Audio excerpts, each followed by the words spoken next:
que l'homophobie, en fait, c'est tout un ensemble de croyances, de stéréotypes, donc qui hiérarchisent en fait un groupe et un autre. Donc dans le cas de l'homophobie, c'est qui hiérarchise l'hétérosexualité et l'homosexualité. Donc, du coup, à partir de cette hiérarchie qu'il y a des conséquences. Ça peut être des attitudes, une haine ou un rejet des personnes qui sont homosexuelles ou LGBT, et qui entraîne des conséquences en termes de santé psychique des personnes, de violence, d'isolement. Ce qui peut amener l'homosexuel en fait à se dévaloriser et aussi dans des cas les plus graves au suicide. Il faut savoir quand même que le taux de suicide chez les jeunes homosexuels est de 7 à 13 fois plus élevé que chez les jeunes hétérosexuels. Du coup, les actes, c'est une discrimination qui est aujourd'hui reconnue par la loi, au même titre que d'autres discriminations, que ce soit pour du sexisme, pour du racisme, etc.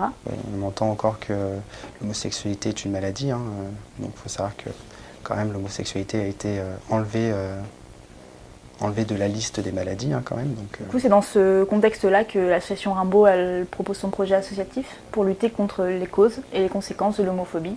Les causes en faisant de la prévention et des sensibilisations. Et la partie sur les conséquences de l'homophobie, c'est par exemple proposer un espace d'accueil et d'écoute pour les jeunes sur les questions d'orientation sexuelle ou de leur identité de genre. Donc on a des permanences physiques à l'espace Santé Jeunes et des permanences virtuelles qui ont été lancées cette année où il y a toujours de bénévoles, mais où c'est via Skype en fait, où c'est possible de discuter avec eux. Donc c'est uniquement par chat, pas de vidéo et pas audio. Et ça peut être un espace d'écoute en soi, mais aussi une demande d'information, etc.